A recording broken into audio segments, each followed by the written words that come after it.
Hi guys, хоб болгонгийнхаа цоо шинхэн дугаарт тавтай морил.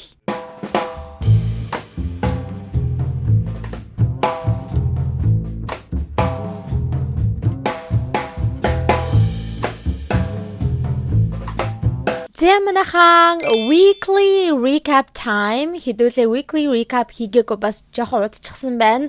Хамгийн сүүлийн болохоор би нэг Paris байхдаа хийсэн бичлэг гэж бодож байна. Өнөөдөр weekly recap дээр хэдүүлээ нэлээд удаа хийгээгүй учраас бас нэлээд олон том ховж үүдийг ярих болно. Өнгөрсөн 2-7 хоногт болж өнгөрсөн. Окей. За тэгээд шууд хэдүүлээ эхнийхээ мэдээлэл рүүгээ орцгоё. За эхний мэдээлэл маань Nicki Minaj болон Donald Trump-ийн тухай байгаа заяа. За манай Nicki Minaj ч те ойрын үед ингээл амар Trumpтай нийлээл ер нь ингээд те өөрийнхөө улс төрийн үзэл бодлыг айгүй ингээд айхгүйгээр ил гаргаад те Erica Trump шиг Erica Kirkтэй очиж ярилцлага өгөөд за тэнгүүтээ Twitter дээр баах юм хүн бичээд бас ингээд Trump-ыг дэмжиж байгаа. Ер нь Republican намыг дэмждэг гэдгээ айгүй ил болгож яриад хүмүүсээс айгүй их ингээд backlash энэ аваад байгаа шүү дээ зүүн намын хүмүүсээс. За тэгсэн чи яасан бэ гэсэн чинь Nicki Minaj бол те би танараас айхгүй те та нар намайг одоо ингэж юм ярьж cancelдах гэж үзнэ байна уу I do not care гэдэг тэрийг бүр ингэ шууд үзүүлээд бүр амар next level action хийсэн байгаа заяа. Тэр нь юу вэ гэхээр бүр Trumpтай нэгэн уулзалтан дээр хамт ирээд үг мүг хэлсэн байгаа. За тэр нь болохоор 1 сарын 28-ны өдөр болж өнгөрсөн US Treasury Department event байгаа байхгүй Америк нэгдсэн улсын сангийн яамны нэгэн тийм event болж исэн байна лээ.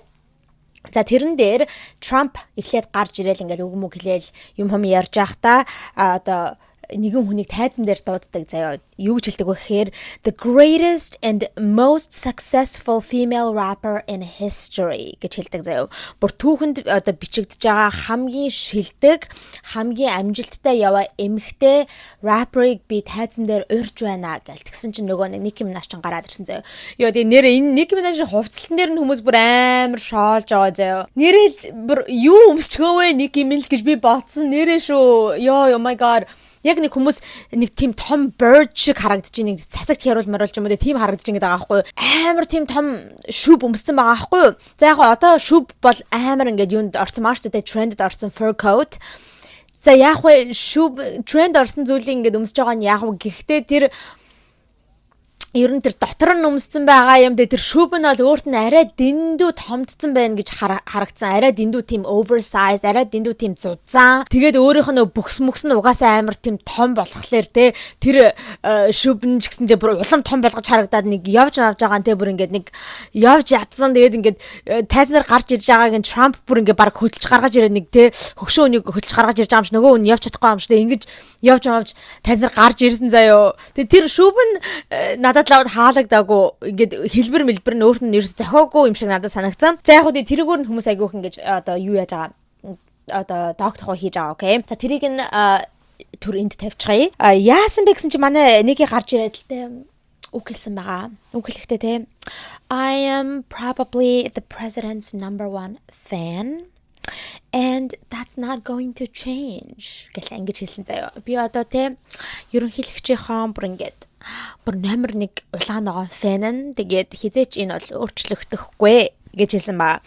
За тэнгуүдээ цаашлаад the hate does not affect me at all. Тэ хүмүүсээс ингэж одоо ирдэг үзэн ядалтууд бол надад юусоо нөлөөлдөггүй. It actually motivates me to support him more. гэж хэлсэн байхгүй. Харин ч тэр үзэн ядалтуудад улам намайг ингэж ирчимжүүлж одоо Donald Trump-ыг улам ингэж дэмжихэд минь хүргэдэг гэж хэлсэн. За цаашлаад we're not gonna get away with them bullying him or the smear campaign гэж хэлсэн байгаа байхгүй.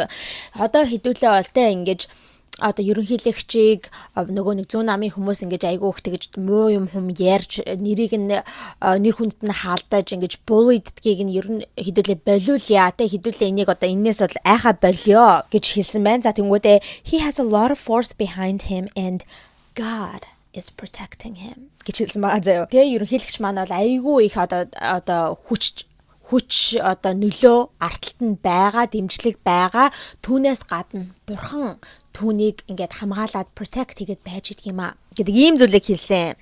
За тэгэл одоо энэ бичлэгэн те энэ тэнүүгээр яваад л те бөө юм болсон. За ёстой нөгөө Nicki Minaj теста бүр Trump-ийн бүксийг нэ долоож дуусахгүй ма бүр яах гээд ингэж бүксийг нь долоогоод байгаа юм бэ? Oh my god. Гэл бөө юм бас нөгөө зүүн намын хүмүүс ч юм бол тэ улам Nicki-г үзэн ядаад л тэ ингээл нөгөө баруун намынхан болох хэвээр өстой сайхан байна өстой гоё байна тэ ингэж улам ингэж тэ одоо яг Republican намыг дэмждэг хүмүүс ингэж айхгүйгээр тэ ингэж улам ингэ өөрсдөө илчилдэг болох хэрэгтэй. Ер нь яг л бид нар ингэж айх ёстой юм тэр гэл тэ ингэж дэмжиж бас нөгөө нэг хуалцагдсан байгаа. За тэгээд энэ хоёр чинь бас тэ зөндөө олон TikTok-уудыг өөрсдөнтэйг хамтдаа хийсэн байгаа. Тэгээд нэр Trump чинь амар TikTok хийдэж мэдгүй. За яг Trump яг өөрөө хийхгүй байгаа л юм л да. Trump-ийн нөгөө нэг багийнхан тим нь айгүй active байдаг. Ер нь ингээл өөртөөх нь эсрэг те Republican намын ч юм уу эсвэл ерөнхийлөгчийн эсрэг ингээд юм ярьсан хүмүүсийн эсрэг ингээд бүр ингээд clap back хийгээл айгүй тийм шок байдлаар те ингээд sarcastic байдлаар айгүй ихтэй гэж clap back дандаа хийж ирдэг. Та нар хэрөө TikTok дээр одоо Trump-ийн TikTok-ыг мэдэхгүй бол мэдж байгаа бах. За тэгээд Trump ч гэсэндээ Trump-ийн тим энтер ч гэсэндээ айгүй их TikTok-нуудыг хийсэн. Одоо чинь гэх юм бол шүү дээ ийм TikTok байгаа хгүй юу. Ингээл Nicki тэ hello guys. I'm with my favorite president, the best president of all time гэлтэж байгаа хгүй юу. Сайн уу манайхаа. Тэгээ би бол ингээд өөрийнхөө хамгийн хайртай ерөнхийлөгчтэйгээ хамтдаа байж гин. Тэгээд Америкийн түүхэндээ хамгийн шилдэг ерөнхийлөгч Donald Trump гэлтгсэн чинь Trump цанаас нь ингэж гарч ирэл заяа. And I'm with the queen of rap. I just can't take them seriously, you know. Ингэж байгаа байхгүй. Тэгээ Trump би харин одоо тэ энэ бичлэгэн дээр ингээд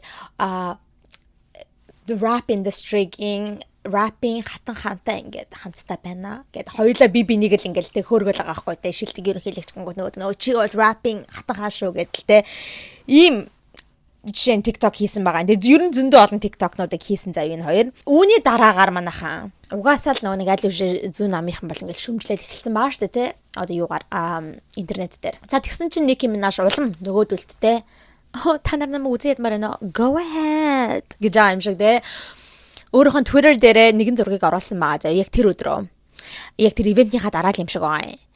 Юуны зураг байсан бэ гэсэн чинь шүү дээ Trump-ийн gold card-ыг барьчихсан байгаа хгүй. Trump-ийн gold card-ны зургийг авангуудаа well get им title одоо юу caption биччихсэн байсан. Well харта намайг юу авсныг гэж аам шиг тий. За Trump-ийн gold card гэдэг нь юу юм бэ гэрөөчтэй манайхаа. Энэ бол ер нь Trump-ийн gold card-ыг авах юм бол бараг л автоматар юу ногоон карт аваад хэрэг ногоон карт энтергүй бол ногоон карт аваад тэгээд ер нь цаашдаа иргэн болох боломжтой гэсэн үг юм. Окей? Ер нь тэгээд иргэншил авах боломжтой карт л гэсэн үг. Гэхдээ энэ бол зүгээр ингээ хүн болгонд өгөөд авах карт биш ээ. No. Энэ нэштэй те айгүй үнэтэй. Эхлээд Department of Homeland Security гэж аахгүй одоо нэг гайлын л гэсэн үг. Окей, гайл майл одоо immigration-ы одоо юунд төлбөр гэж эхлээд $150,000 төлөх ёстой. Alright. За тэгсний дараагаар $1 сая одоо бэлгийг мөнгөн бэлгийг Америк улсад өгөх хэрэгтэй. Өгөж байж тэгжээж энэ Trump-ийн gold card гэдгийг олж авах гэсэн үг. Тэгэхээр энийг юу яах гэж Trump ийм зүйлийг гаргаж ирсэн бэ гэхээр ер нь айгуу тийм баян чинэлэг тэр бомтын энэ гадны мундаг хүмүүс одоо шинжлэх ухааны ч юм уу юуны чинь тийм одоо бизнесмен мундаг хүмүүс хэрвээ Америкт хурж ирээд ингээд Америкт бизнесээ байгуулад ингээд Америктэй хамтдаа юм холбоотой сөлбөтэй байхыг хүсэж байгаа бол тэгээд тэр зарчмаараа ингээд өөрснөө иргэншил авахыг хүсэж байгаа бол болно. Гэхдээ манай улсад $1 сая одоо бэлэг өгөө гэдэг ийм зүйлийг гаргаж ирсэн байгаа байхгүй юу. Тэгэхээр энэ бол ингээд хүн болгонд өгөгдөд байх зүйл бол биш. За тэгсэн чинь энийг Nicki Minaj авчихжээ. Гэхдээ өөрөө бүр хэлсэн байгаа байхгүй юу. Free of charge гэж хэлсэн. Gold Trump card for free of charge гэж бичсэн байгаа юм. Энийг болохоор зүгээр нэг юун дээр биччихсэн байсан. Юу лээ? Нэг постныхоо комментэн дээр бичсэн байгаа байхгүй юу. Үгүй юм байна. Тэрнийхаа дараагаар бас нэг follow up post хийсэн. Дахиад нэг тусдаа post хийсэн заяа. Тэрэн дээрээ finalizing that citizenship paperwork as we speak as per my wonderful, gracious, charming president. Gold Trump card free of charge гэж бичсэн байгаа байхгүй тий. Одоо ингээд яг энэ пост бичээд сууж явах үедээ би яг аль үжэнэ те нөгөө нэг иргэншил хүсэх одоо нөгөө нэг бичиг баримтаа файл хийгээд бэлдээд ингээд сууж ийна. Тэгээд ягаад тэгэхээр миний хайртай, миний одоо гайхамшигтай, айгүй ээлдэг, gracious одоо ерөнхийлөгч маань надад ийм gold card-а үн төлбөргүйгээр өгсөн гэж ийм бичсэн. Окей. Тэгэхээр угаасаа ойлгомжтой Ники $1 сая төлж энийг аваагүй, Трамп зүгээр үнэгүй өгчихсэн байгаа байхгүй. Тэгэл бөө юм болсон манайхаа. Окей. Бөө юм болсон. Хүмүүс all right. Ингээд Ники Трампын бүксийг нь долоогоодсэн байна. Ягаад тэгэхээр өөрөө хараар амьдардаг учраас те хөөгдөх гээд байгаа учраас Трампын бүксийг нь ингэж долоож агаад ийм иргэншил авах те ийм ногоон карт авах, residency авах ийм үнэгүй карт авчиж байгаа юм байна. Олоод авчиж байгаа юм ингээл бөө юм болол баахан гадуур интернетээр бичигдсэн. Гэхдээ энэ бол үнэхээр bullshit манайхаа. Ер нь Америк хүмүүс өөрснөө угаасаа ойлгомжтой л доо. Америкийн иргэн хүмүүс бол иргэншил юу лээ immigration цагаачлал ер нь виз яаж авдгийн эсвэл ногоон карт гэдэг нь юу байдгийн те за тэгэл цаашлал иргэншлийг хэрхэн хүүсдгийн энэ гэдэг Америкчууд бол тийм юм мэдгүй шүү дээ. Угаасаа өөрсөнд нь тгийх шаардлага ийм юмыг мэдих судлах шаардлага байхгүй. Угаасаа өөрснөө иргэн учраас одоо яг манай монголчууд бол те бараг гадны хүмүүс Монгол руу орж ирэхдээ яаж виз хүүсдгийн ч гэдэг юм уу те яаж Монголын иргэншилтэй болдгийн энэ гэдгийг бол Монголын ихэнх хүмүүс бол мэдгүй штэ ойлгомжтой те угаасаа бид нар өөрсдөө Монголын иргэн учраас тэрнтэй адилхан гэсэн үг. Тийм учраас энэ Америк хүмүүс ийм худлаа мэдээлэл тарааж явсан байхгүй. Ники энэгүүгээр л энэ gold card-гүйгээр л ингээд хөөгтөгчсэн гэж. That's not true. Okay. Ники ногоон карттай аль үшний permanent resident. Аль үшний айгүй олон жилийн өмнө ногоон карттай болчихсон. Ники бол Никигийн гэр бүлийнхэн бүгдээрээ. За тэгээд ногоон карт хэдэн жил авсныхаа дараагаар хүн иргэншил хүсэж болдог. Зүгээр ингээд иргэншлээ хүсээд paperwork өгөөд тэгээд нэг шалгалт малгалт байдгийн нэг Америкийн түүхийн тухай шалгалт заяа ингээл за хэдэн онд Америк улс байгуулагдчихсэн байж гэдэг юм уу те тэддэх ерөнхийлөгч юм байж гэдэг юм уу те иймэрхүү нэг шалгалт байдгийн тэр шалгалт нь аюу амархан заяа нэг хэдэн 10 асуулт асуугаад 10 асуултнаас 6-ыг нь зөв хариулвал ингээд яадаг шүлээ тэгээд тэрэнд нь бэлдэх ном нэдэг энэ бол аюу амархан шалгалт окей тэгээд Никид бол аль үшин ногоон карттай байсан учраас өөрөө хүссэн бол иргэншил хүсэх боломж байсан. Зүгээр өөрөө тэхгүй л явуулсан байгаа байхгүй юу? Тэгэхээр тэр одоо зүүн намын хүмүүсийн ярьж байгаа те надад чи иргэншил авах гэж тэгсэн юм байна. Ногоон карт авах гэж тэгсэн байна гэдэг нь бол худлаа. Яагаад тэгэхээр Ники illegal immigrant те Америкт хууль бусаар амьдардаг бол байгаагүй. Аль үшинэ ногоон карттай байсан. Тэрийгэ ч гэсэндээ өөрөө хин хэлсэн байгаа байхгүй Ники бас нэгэн комментэн дээр ингэж хэлсэн байгаа яг thread дээр коммент үлдээчихсэн байсан residency this isn't for residency I've had that for decades гэж байгаа байхгүй те residency гэдэг чинь одоо нөгөө нэг оршин суух зөвшөөрлийг яриад байгаа байхгүй ногоон карт те ногоон карт оршин суух зөвшөөрлөө энэ карт чинь бол те энэ Trumping gold card чинь бол ингээд ерөөсөө юу мөнд бишээ одоо ногоон карт авах гэж юм уу те оршин суух эрхтэй болох гэж бол биш би тэр ногоон карт чинь надад бол бүр хэдэн 10 жилээр байсан шүү 10 жилийн туршидтай айл үшин надад байсан ирхэн гэж тим юм хэлсэн байгаа юм. За ийм юм болж өнгөржээ манайхаа. Тэгэл өстой нөгөө нэг хоёр тал чинь талцдагаараа талцаал бөө юм болсон байгаа. За тэгээд одоо бүр Ники Минаж бол бүр шулуухан шийдсэн байгаа байхгүй тий. Хизээж одоо ингэж айж өөрийнхөө үзэл бодлыг нуудгаа болно гэдгээ бол аль үшинэ хэлчихсэн учраас яг тэрүүгээр ингэ явж байгаа юм байна лээ.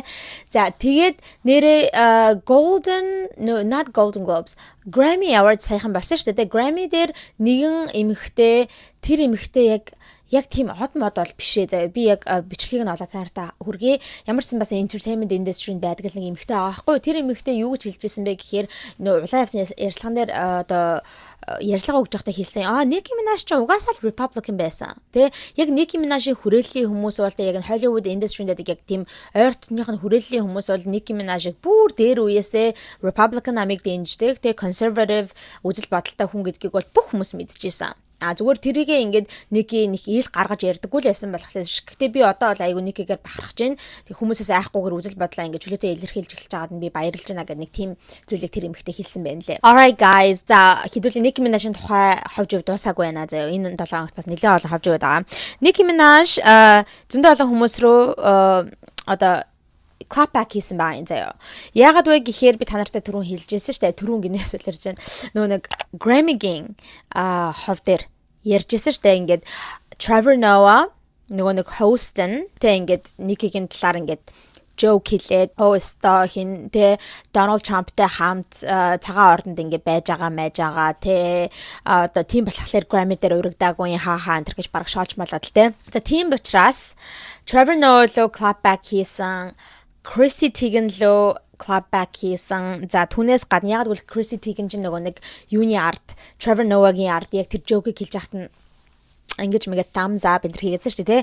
За түүнээс гадна Lizzo бас clapback хийсэн. Хэдийгээр Lizzo Grammy дээр байгаагүй ч гэлээд. Яагаад Lizzo clapback хийх болсон бэ гэхээр шүү дээ манайхаа. За Epstein file 3.5 сая хуудас бичиграмтад дэлгэгдсэн байгаа те зураг хөрөгтэйгөө бүх юмтайгаа дэлгэгдсэн байгаа. Тэгээ би 2 part Jeffrey Epstein тухай бичлэг хийж оруулсан байгаа. Та нар үзээгүй бол үзээрэй. Тэгэхээр Jeffrey Epstein гэдэг хүний тухай мэдэхгүй бол тэр бичлэгнүүдээс одоо тодорхой болно гэсэн үг. Окей. Lizzo яг энэ хүү нөө 1 сарын хэдний өдөр үлээ одоо энэ файл нь дэлгэгдсэн шүү дээ те DOJ-гээс тэгсний дараагаар тэр файл донд нь Jay-Z-ийн нэр дурдгдсан юм. Окей. Нэг эмэгтэй бүр ийм report хийжсэн байгаа хгүй FBI лөө. Ямар report вэ гэхээр 2019 онд энэ report нь хийгдчихсэн байна.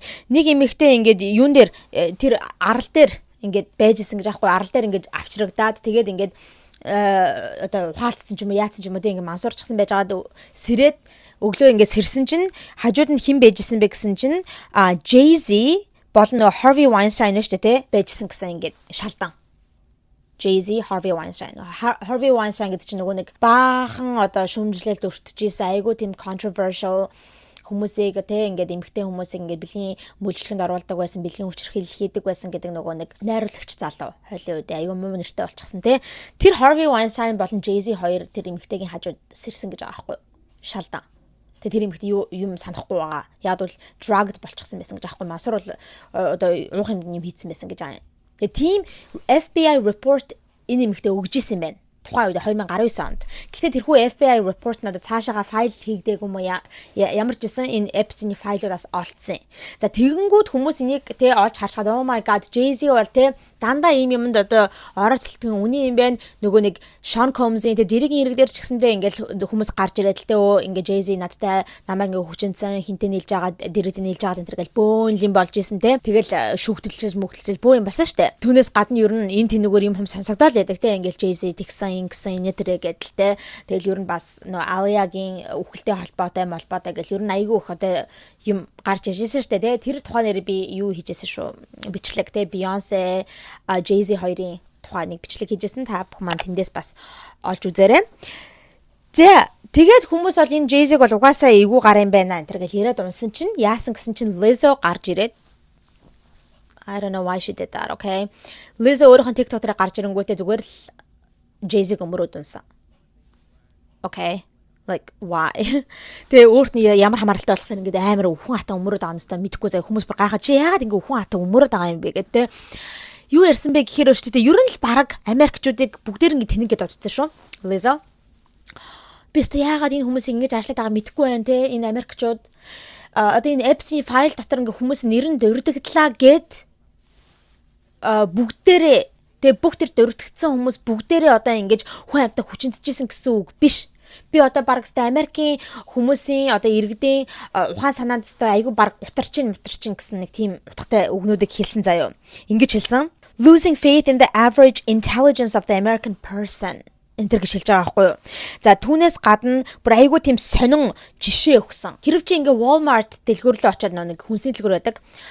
Walmart руу очиод ингээд Walmart-аас алим хулгайлчлаа гэж бодъё. За тэгээд алим хулгайлсан чинь баригдаад ингээд шүүхтэр очлоо гэж бодонгууд чиний утсыг үзээд чиний утсан дээр ингээд чи бичдэг байсан те текст бичдэг байсан, мессеж бичдэг байсан бүх хүмүүсийг чинь ингээд accomplice гэдэг те чи энэ хүмүүс рүү мессеж биччихсэн юм байна. Тэгэхээр наад биччихсэн хүмүүс чинь ч гэсэндээ бас адилхан чамтай адилхан accomplice те энэ гэмт хэрэгт оролцсон одоо ингээд алим хулгайлсан гэсэн үг гээд одоо баривчлаад авахгүй үстэй. Яг л тэрнтэй адилхан.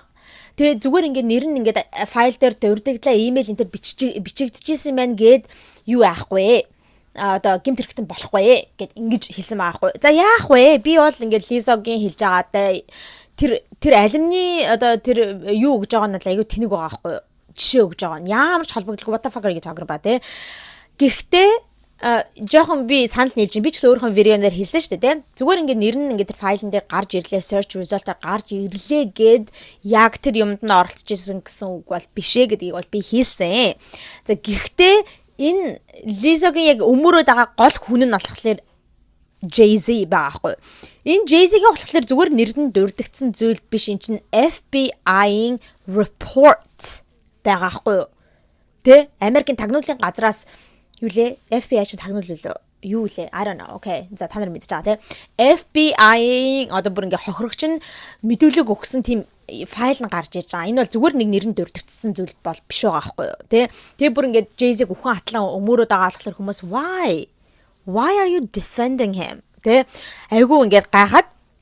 За тэгэнгүүт тэрэн дээр нь Nicki одоо clap back гэж байгаа гэх юм уу да. Угаасаа нэг гэж Jay-Z бүр ингээд айгүй олон ялангуяа сүүлийн жил бол те айгүй call out хийж байгаа шүү дээ те.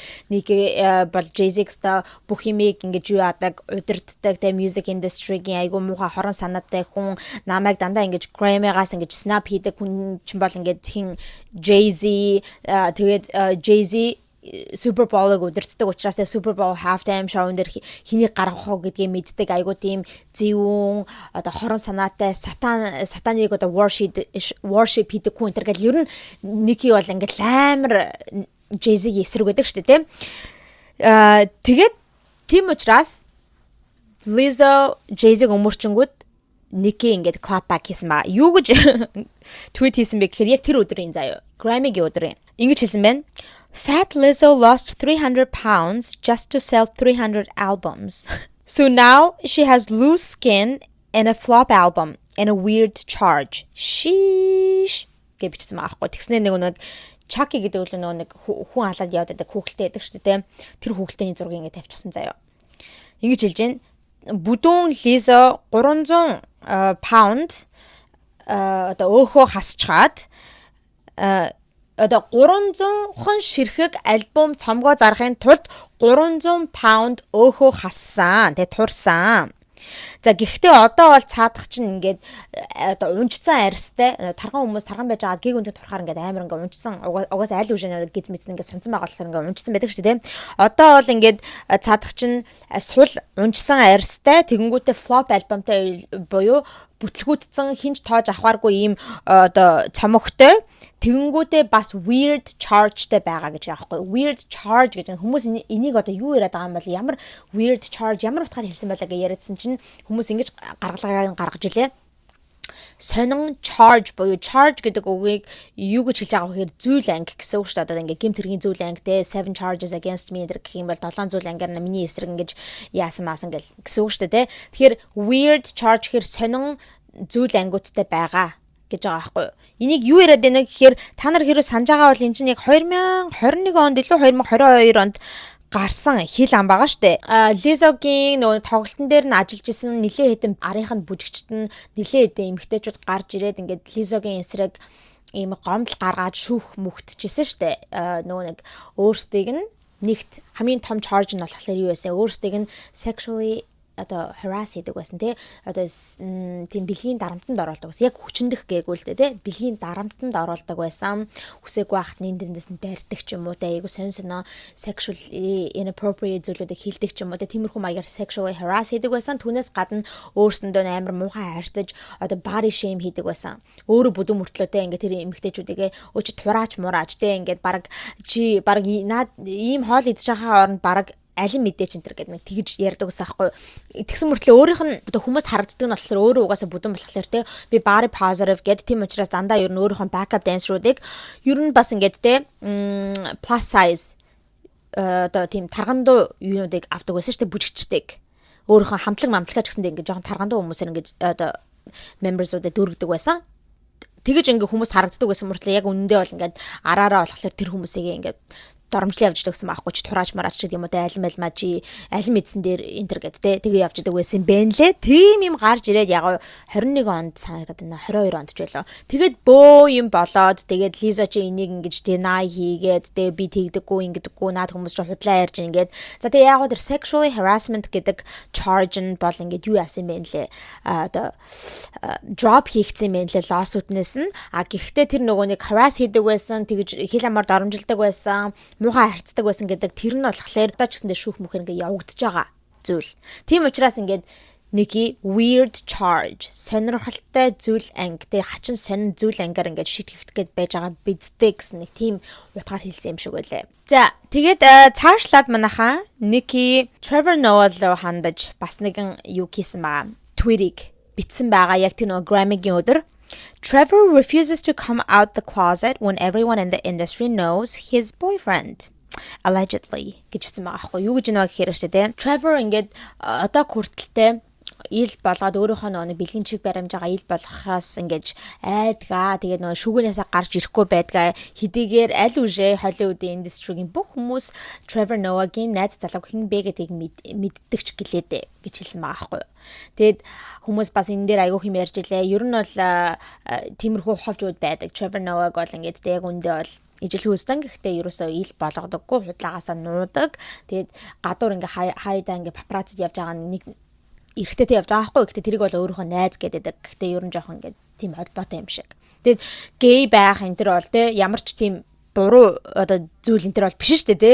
Зүгээр ингээд Nikki нуугаад байгаа дээр нь тэгж одоо юм хэлсэн юм шиг байлаа те. Ингээд зүгээр just come out the closet те. Ингээд угаасаа бид нар одоо тий найз залуу гэж хин гэдэг юм мэддэг юм чинь чи зүгээр одоо нуухай болооч л гэсэн утгаараа л ингэ хэлсэн юм шиг байлаа. За тэгээд түүнийхээ хажуугаар зураг оруулсан байхгүй. Ямар зураг оруулсан бэ гэхээр өөрийнх нь одоо AI-аар хийсэн зураг юм шиг байсан. Өөрийнх нь ямар ч сан тэр нөгөө нэг Trump-тэй хамт юу яах та одоо ярьслага өгөхдөө өмсөн тэр нөгөө шүүв мөвтэй тэр яг outfit-тэйг байхгүй. Тэгснээ өмсөн байгаа малгай нь болохоор ягаан өнгөтэй тийм MAGA-гийн hat байгаа юм. Ингээд Make America Great Again гэдэг нэг Trump-ийн слоган нь шүү дээ. Тэрнтэй тийм хайт өмсчихсөн. Тэнгүүтээ хажуудаа ямар зураг байгаа вэ гэхээр Jay-Z-гийн Aaliyah-тай ахуулчихсан зураг мөн Beyoncé-тай ахуулчихсан зураг. Тэнгүүтээ насуудыг нь тавьчихсан байгаа байхгүй. Jay-Z бол Beyoncé-тай анх үерхэж эхлэхдээ бол те нэлээд хэдэн настай ч байлаа. Тэгээд хэн болохоор Beyoncé ч юм болохоор айгүй жоохон баг 18 9 тэй ч байлоо те. Aaliyah ч гэсэндээ ер нь тэ айгу гэтээ Aaliyah Jay-Z хоёр ер нь бол үргэж байгаагүй л дээ. Гэтээ нэг тийм rumor энэ төр байгаад байдаг шүү дээ. Aaliyah бас айгу жоохон байсан. Тэгээд Jay-Z хамаагүй аль үжин нас биенд хүрчихсэн байсан болохоор тэгж албаар насыг нь оруулаад бараг л нөгөө нэг pedophile гэхэд ахгүй юу. Тэ тийм маягаар ингээд тийм зураг тавьчихсан байсан. За тэгээ Nikki-гийн хамгийн сүлд ярих зүйл юу вэ гэх юм бол саяхан бас 7 хоногийн өмнөхөө нэгэн тийм подкастт ороод ярилцлага өгсөн байна лээ. Тэгээ ер нь бүх зүйлийн талаар ярьсан. За тэгээд энэ дээр болохоор нэгэн зүйлийг юу яадаг байгаа address хийж ярьдаг байгаа. Яг нэг Erica Kirkтэй ярилцлаганд орж байхдаа ингээ хэлсэн шүү дээ. It's okay to be boys гэдэг те. Эрэгтэй хүүхэд хөвгүүн байна гэдэг чинь муу зүйл биш шүү дээ. Зүгээр л хөвгүүн чигээрээ бай гэдэг зүйлийг хэлсэн. Тэнгүүд тэрийг хүмүүс ингээд жоохон буруугаар нь ингэж ашиглаад тэ наад хин Nicki Minaj ингэж юу яадаг юм бэ? Transgender хүмүүсийг үзээ яадаг юм байна гэж явцсан шүү дээ тэ. За тэгээд тэрэн дээр ингэж address хийж юм ярьсан. Юу гэж ярьсан бэ гэхээр би бол тэ карьерийнхаа туршид л ингээл дандаа LGBTQ+ хүмүүсийг ингэж дэмждэг гэдгийг хэлдэг байсан, харуулдаг байсан. Тэ би бол тийм хүмүүсийн эсрэг ямар ч тийм одоо эсрэг зүйл бол байхгүй. Тэгэл өөрсдийнхөө хүснээрээ бай, be yourself гэж би дандаа тэр хүмүүст хэлдэг тэ хөгжмөөрөө дамжуулдаг байсан. Гэхдээ миний хэлэхэд байгаа зүйл нь болохоор ч тэр Erica Kirkтэй ярьж байгаа үедээ хэлэхэд байсан зүйл бол when it comes to kids гэж байгаа байхгүй.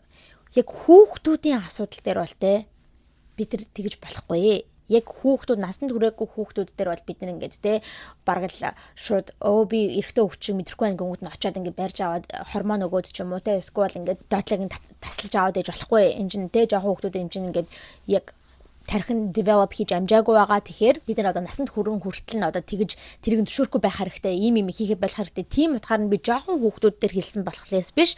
Нас биеинд хүрчихсэн хүмүүс бол өөрснөө те ямар бэлгийн чиг хандлагатай байх нь бол өөрсдийнх нь дураа гэдэг зүйлийг нэг хэлсэн байгаа. Тэгж одоо хүмүүс буруугаар ойлгоод те ингэж misinterpret хийгээдсэн одоо тэр зүйлийг ингэж address хийж ярьсан байгаа.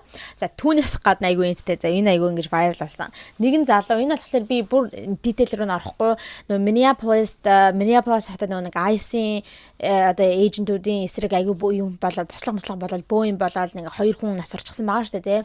IC эсрэг ингэж юм яаж агаад нэг эмэгтэй нас орсон байгаа. Би тэр тухай бас ингэ хальт ярьсан. Тэгээ бас нэг залуу сүлд бас нас орсон. Бас ингэ буу муутай явж агаад IC эсрэг юм яаж агаад бодулсан байгаа.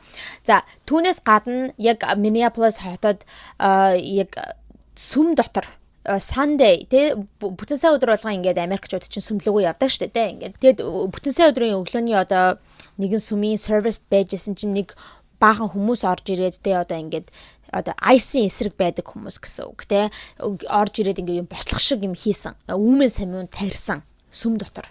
Тэгээд боо юм болоод барьвчлагдаж боо юм болсон. За тэрний эсрэг одоо Ники бас л твит биччихсэн юм байна лээ л дээ ингээд те одоо тэр хүмүүсийг шүүмжлээд твит биччихсэн. За тэгсэн чинь тэр одоо үүмэн самунд оролцож исэн нэгэн хүн нэг рүү хандаад нэгэн залууд нэг рүү хандаад ингээд өстой чи бол homophobic те чи бол ингээд transphobic гей хүмүүсийг үзэн яддаг те транс хүмүүсийг үзэн яддаг racist одоо хүмүүсийн арьсангоор ялгуурлан гадуурхдаг гэнтэр гэсэн те тийм зүйлийг ингээд хэлсэн байлаа. Тэгсэн чи тэр подкастн дээр одоо сурвалжлагч нь асууж байгаа хгүй те энэ хүн ингээд таныг ингэж дуудсан байна лээ та энэ хүнд юу гэж хэлмээр байна гэсэн чинь cocksucker stop гэж хэлсэн заяа.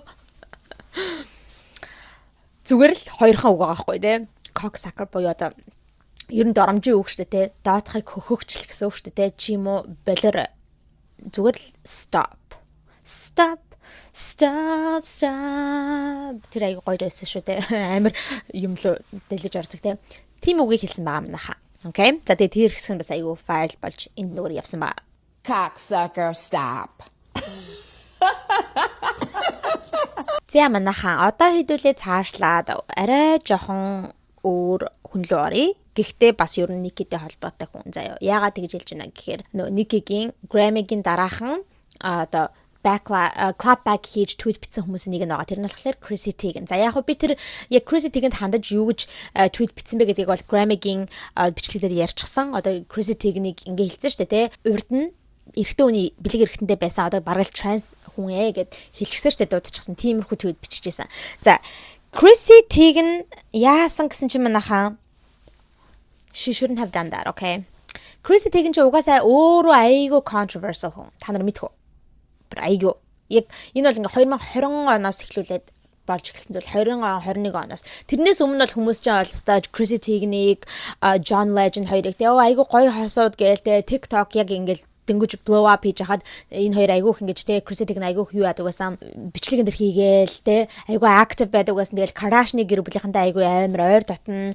За тэгэл нөгөө нэг lip sync battle билүү тэрэн дээр ингэж host хийж интердэг байсан. Хүмүүсийн ер нь айгүй тийм хайр хүндэтгэлийг хүлээгээл айгүй гоё эмхтэй энэ гэдэг байсан хүн. Тэгсэн чинь гиг өтгөн 2020 онд ингээ тэр нь бол ингээ бүр газар дор орсон байгаа. Бүр ингээ шавартаа хутгалцсан. Яагаад вэ гэсэн чинь яг тэр үеэр яг 19 онд хин Jeffrey Epstein чинь баригдаад хамаг юмнууд нь гарч ирээд насураад тэгээ тэндээс нь болоод нөгөө нэг баах юм хум ингээ дэлгэгцэн штэ тэ. Тэрнээс болоод яг тэр үеэр хүмүүс Chrissy Teigen-ийн одоо old tweet-нуудыг нь урд нь олон жилийн өмнө бичдэг байсан эвгүй tweet-нуудыг нь олж илрүүлж гаргаж ирсэн байгаа.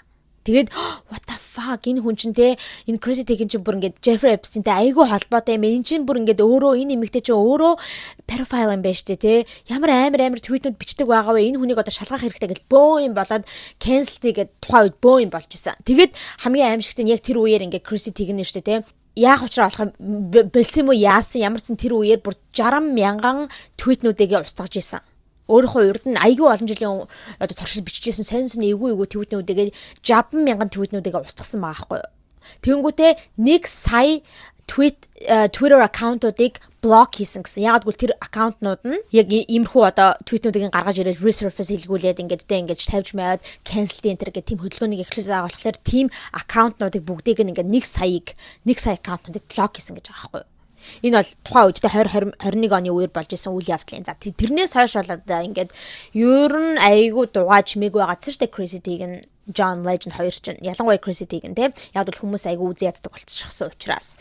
За тэгсэн чинь одоо Chrissy Teigen тэр Grammy Awards дээр Trevor Noah team joke хэлж яхад нь Nicki-гийн эсрэг team joke хэлж яхад нь ингэж мэгээд thumbs up yes тэ Nicki өстө чимүү team шүү гэж ийм байдалтайгаар ингэж thumbs up хийсэн учраас Nicki-гийн supporters-ууд нь Nicki-гийн фэнүүд нь за баруун намыг дэмждэг хүмүүс бүгдээрээ okay you want to do that you want to play that game okay we'll show you гэдэг зүгээр агараа чи зүгээр байж чадахгүй байсан мэн те тэгвэл бада чиний нөгөө заав юмнууд чинь гаргаад ирээ гэд гаргаад ирсэн. Дахиад нөгөө 21 онд болсон шиг дахиад болж байгаа хгүй нөгөө нэг твитнүүд нь resurface хийсэн. Тэг хүмүүс ингээ юмыг ойлгодгүй интернет дээр аль үшээ тавигдсан бол it's forever on the internet. Тэ хэдийгээр чи устгасан байсан ч гэсэндээ аль үшээ тэр чинь хүмүүс screenshot хийгээд авчихсан ба аль үшээ хадгалаад авчихсан байгаа яг үнэнгээсээ устаагүй гэсэн үг. You know what I mean? Тийм болохоор хүмүүс тэр нөгөө нэг аль үшээ хадгалаад авчихсан байсан, screenshot хийгээд авчихсан байсан. Эвгүй твитнүүдийг гаргаж ирсэн. Oh my god, зарим нь бол үнэхээр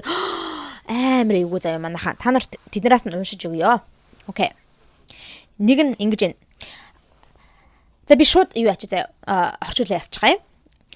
Би сая нэгэн ял хүүхдийг харлаа бүр яг одоо порно киноны жүжигчин шиг тийм царайтай ял хүүхдийг харлаа. Яг нэг тийм trashy те айгу тийм хогийн одоо бүр нэг тийм гудамжны гэх юм уу те тийм хогийн золбон гэж монголоор бол айгу гоё үг олчлоо те тийм золбонс те юуг л юуны те юм хомны төлөө юу хийхээр те тийм нэг тийм золбон porn одоо байдаг шүү дээ те яг тийм царайтай хүүхд харлаа ял хүүхд гэж байгаа юм baby гэж байгаа юм заяа. Is this wrong to think? Энэ ингэж бодох нь буруу юу? Гэж ийм tweet бичсэн байгаа. Жохон ял хүүхдийг зүгээр porn star trashy энэ төр хэлчихэж байгаа байхгүй. За, цаашлаад одоо гүзээ тэ гэдэс за тэгэнгүүтээ sexy toddler гэж аахгүй. Toddler гэдэг чинь одоо дөнгөж өмлөх гэж байгаа тэ хүүхдийг жохон хүүхдийг хэлдэг шүү дээ тэ. Тийм айгу тийм жижигхэн тачаангу мөлхөө хүүхэдтэй toddler одоо тэ цамцан дээр гэж байгаа юм шиг биччихсэн number 1 гэж биччихсэн да яг ямар утгаар юу хэлээд байгаа яаж яагаад өгүүлбэр зүүн алдаа малдаа гэж те. What does a guy wear to a toddler's and tiara's party гинэ. Эрэгтэй хүн одоо ийм жоохон хүүхдийн toddler-ийн tiara party-нд те ингээд нөгөө нэг титэм мэтэмний party-нд нь үжлэгт нь явхдаа эрэгтэй хүн ямар хувцас өмсөх ёстой вэ гэж бичсэн байгаа. Айгу тийм сонио. Жоохон хүүхдийг бүр ингээд sexy гिचгсэн байх шиг те. За тэгээд бас нэгэн tweet. Энэ бол бүр айгүй амар сайн манайхаа oh my god. Жохон октоодыг нөө split хийж байгаа гинэ. Split гэдэг чинь нөө A суун B суун гэдэг штэ те тэрийг хэлээд байгаа байхгүй. Жохон хүүхдүүд нүцгэн шахуу half naked A суугаад B сууж байгааг харахаар би бол зүгээр гэдэг дуусгаагүй байхгүй. Доо тавьчихсан тэнгуүтэй. Би зүгээр өөрийгөө шорон тиймэр санагдчихлаа.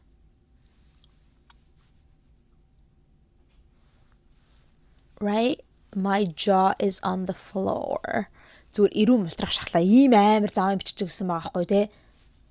За, өөрөө ээж хүн манайхаа 2 хүүхэдтэй л 3 хүүхэдтэй өөлөө. Өөрөө ээж хүн. Цаашлаад ингэнэ Skinny Pedos drink Perolite. Perolite гэдэг нь юу вэ?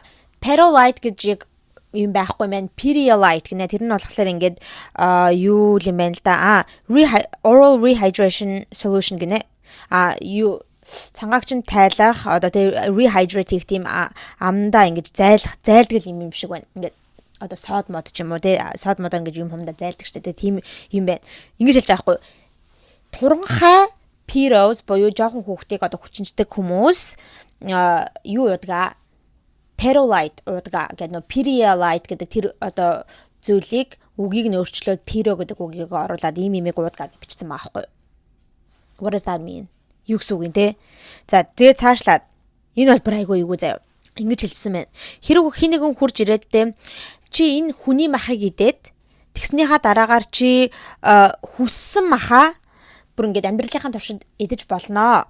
Эсвэл бол Chrissy чи зүгээр ингээд амьдралынхаа туршид цацаг тариулын мах идэ гэж ийм хоёр сонголтыг надад өгөх юм бол би хүний махыг идэхийг сонгоно гинэ.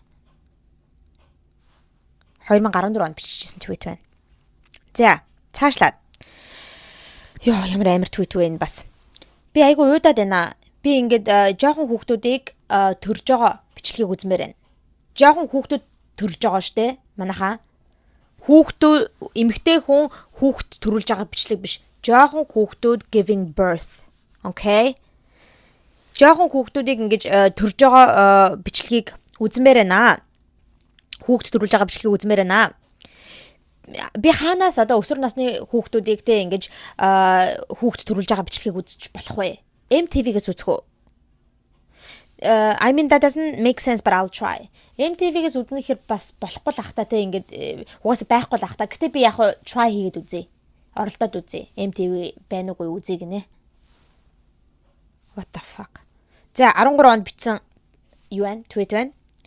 I'm going to jail over pizza. За энэ дээр өштэй те хэдүүлэнд нь юу хэрэгтэй? Тайлбар хэрэгтэй. За нэг файл өштэй те юуны файл.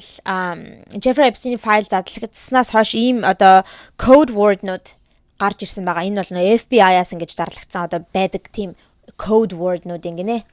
Одоо ийм гэмт хэрэгтэй хүмүүс тийм нууц үгээр өөр юмнуудыг илэрхийлдэг. Одоо чинь гэх юм бол hot dog гэхээр жоохон эрэгтэй хүүхдийг дурдж байгаа юм гинэ. Пицца гэх юм бол жоохон эмэгтэй хүүхэд. Cheese гэх юм бол бүр жоохон эмэгтэй хүүхэд. Паста гэх юм бол бүр жоохон эрэгтэй хүүхэд. За тэгээд ice cream гэх юм бол эрэгтэй бие үнэлэгч. Walnut гэх юм бол одоо өөр өнгөд арстан. За тэгээд map гэх юм бол одоо эрэгтэй хүний үрийн шингэн. За тэгээд sauce гэх юм бол нэг олноороо sex гэдэг чинь orgy гэсэн үг юм. Иймэрхүү code word-нууд байдаг гинэ. Тэгсэн чинь Chrissy Teigen зөндөө олон tweet-нууд байгаа. Би та нарт 2-3-ыг нь уншина. Гэхдээ зөндөө олон tweet-нууд байгаа. Пиццаны тухай ярьсан. Айгу сонин байдлаар пиццаны тухай ярьсан. Ингэж хэлж байгаа байхгүй. I'm going to jail over pizza.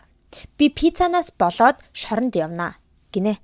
За тэнгуүтэй Johnny and I are on our way to the Hollydale гэж хэлсэн байна. Johnny бит хоёр ингээд Hollydale гэдэг одоо ийм газар руу одоо очиж гинэ гинэ. Бит хоёр замдаа явж гинэ. Karina Belanov. Karina гэж хэм болоо. Энэ хүний хараатай. Karina Belanov. За мэдгүй юм байна. Манайхан Karina Belanov гэж гарч ирэхгүй. Ямар ч нэг хүнийг tag хийсэн байхгүй. Karina Belanov гингүүтэй. Karina Belanov serving a nice 4-year-old cheese pizza гинэ. Энэ хүн яг тэр бит хоёр очиж байгаа газар 4 настай тийм гоё бясалгатай пиццаг одоо бэлтэж байгаа. Одоо хүмүүст өгж байгаа. Тэгэхээр би тэрийг идэх гээд очиж байгаа гинэ. Тэгэд what does that mean? 4-year-old cheese pizza. Тэ 4 настай ийм бясалгатай. Тэгээ 4 настай бясалганы пицца идэх гээд явж байна. Гингүүтээ нүд мүдний ингээд эможи тавьчихсан зав айгүй. What the fuck? Иймэрхүү зөндөө олон tweet-нууд нь манайхаа resurface хийсэн. Одоо тэгээд бүр алуулж байгаа. Okay. Гэтэ бүр айгүй байгаа зү. Энэ tweet-нуудыг өөрөөр бодох ямар ч боломж байхгүй байгаа зү. Юу гэсэн үг юм жоохон ялах хүүхдийг нүцгэн шалдан А суухыг нь үзмээр байна, Б суухыг нь үзмээр байна. Тэнгүүдээ би баг тэрнээсээ болоо шоронд явах бах та. Шоронд өөрөөгөө хийсэн дээр юм байна да ч гэж ах шиг те. Ялах хүүхдүүдийг, аль үшний жоохон хүүхдүүдийг хүүхд төрүүлж байгаа бичлэгийг үзмээр байна. Oh my god. Disgusting, тэ? За, одоо ингээд хідүүлээ дараагийнхаа мэдээлэл рүүгээ орцгоё. За, манайхаа дараагийн мэдээлэл маань болохоор Justin Haley хоёрын тухай байгаа. Угаасаа ойлгомжтой. Энэ хоёрын тухай ярихгүй байна гэж байхгүй. Weekly recap болгон дээр ярьдаг байгаа. За, манай хоёр яасан бэ гэсэн чинь нөгөө Grammy дээр очсон шүү дээ. Энэ хоёр чинь Grammy дээр очиод ингээд тэлтэй уулаасан дээр зураг хаалаад л нөгөө нэг Justin чинь дуулаад л дээ. In a city my Mary used to drive a Yukon. Бандаж таа. Boxer таага дотор офцтайгаа дуулж молаад л тайзан дээр.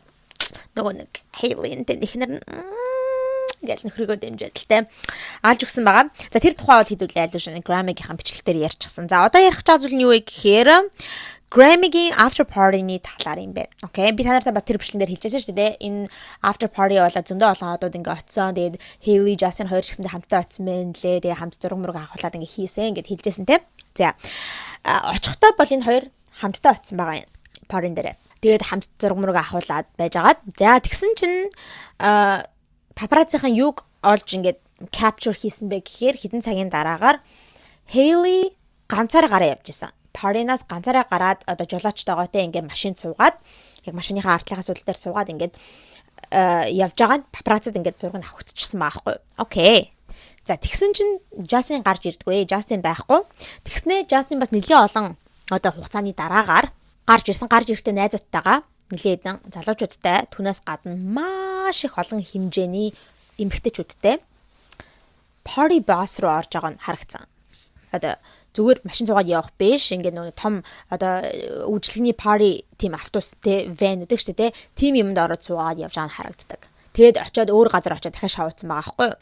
Тэгээд хүмүүс энэ дээр бол амар их ярьж байгаа. Юу болсон юм болоо гэдтэй. Юу болоод ингээд те ихнэрээ бүр ингээд явуулчихад баахан охтуудаар хүрээлүүлээд ингээд ичгчгүй те найзуудтайгаа party bus цугаа явж байгаа юм болоо гэд. За тэнгүүтээ хүмүүс бол тэг Hailey дахиад өрөвдөл өстой. Hailey өрөвдөлтэй юм а те. Гэт өөрөө ганцаараа яваад өгөхөд нөхөр нь хамтдаа явахгүй. Тэгээд ганцаараа гэрлэгөө явангууд нөхөр нь ингээд арталтаа өөр эмэгтэйчүүдтэй пар티д байж байдаг. Cannot be me энэ гэсэн те. Тим амиг комментод харагдчихсан. Зарим хүмүүс болохоор за юу сүртэй юм бэ хүмүүсээ те ингээд ийм тохиол байх штэ те эхнэр нөхөр хоёр хамтдаа шоудж агаад одоо энэ хоёр чи яаж чад хүүхэдтэй штэ те of course. Тийм учраас ингээд ээж хүн хүүхдтэр очидоо за миний хань те тэр хоёрын хооронд ийм л conversation болсон баг те. Ханаа миний хань тэ сайхан ингээд найзтайгаа шоудаад ингээд байж яв те хүснээр яв. Хань нь ингээд очиод хүүхдтэйгээ байж миний ханаа гэж тэгсэн л бах те. Тэгээд хилэл явсан байлгүй дээ те. Тэг юундаа сүржингээд байгаа иймэрхүү зүйл одоо те зүгээр жирийн хосуудын дунд ч гэсэндээ байдаг штэ. Та нар өстөө айгүй амар insecure юм а. Өөрсдийнхөө relationship дээр ийм insecure байдгүй. Нөхрийгөө ингэж амар контролдохыг хүсдэггүй энэ төр гэл тиймэрхүү комментууд бас зөндөө харагдчихсан. Тэг ямар ч зүйл энэ бол айгүй бас нэлээд дуулан шугааныг тарьсан байгаа. Тэгээ та нарын тал дээр юу гэж бодож байна?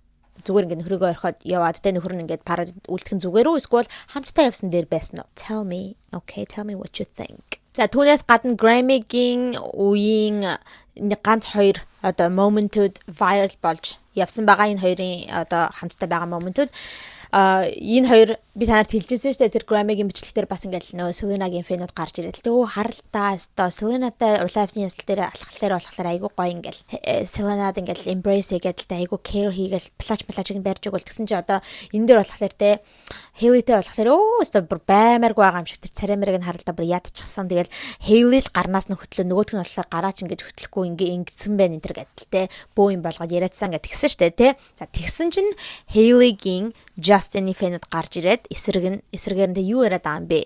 They're in love. Тэ амар happy байгаа зү тэ. Justin бол ингээд их нэртэйгээ байхдаа unhappy байгаад байгаа зүйл бол биш. Яагаад ийм тэ жоохон ийм facial expressionтэй байгаад байдаг вэ гэхээр иймэрхүү ивентүүд дээр очих дургүй. Тийм учраас ийм facial expression гаргаад байгаа юм. Та нар гэхдээ энэ хэсгийг харалтаа гэх нэг энэ видео ингээд viral болсон заяа. Яг улаан авсны дээр байгаа байхгүй ганцаараа Hailey ингээд зураг авахлаад яж байгаа юм. Энэ хоёр хамтдаа зураг авахлж агаад ингээд нэг хэсэг дээр нь очиод Hailey ганцаараа ингээд пост хийгээд унсан байхгүй. Тэгээ тэр Justin болохоор ингээд нэг хажуухан тэр хэсэг артталт нь очичоод ингээд ер нь бол харахад бол те анх харахад бол яг л үнэхээр л яг Hailey руу ширтээд байгаа юм шиг харагдчихсан байхгүй. Бүр ингээд Hailey-тэй очиод ингээд зураг авахлаа те ингээд пост хийгээл тэр үед нь Justin бүр ингээд нүдээс салахгүй хараал те байгаа юм шиг харагцаахгүй тэгэхгүй. Тэрэн дээр нь болохоор Hailey, Justin хоёрын фэнүүд болохоор харалтаа бүр ингээд нөхөр нь бүр нүдээ салгаж чадахгүй байгаас эхнэрээс ийм хайртай байгаа байхгүй юу энэ төр гэл. Тэгсэн чинь хүмүүс нөгөө талын фэнүүд гэх юм уу те Selena-гийн фэнүүд what the fuck are you talking about?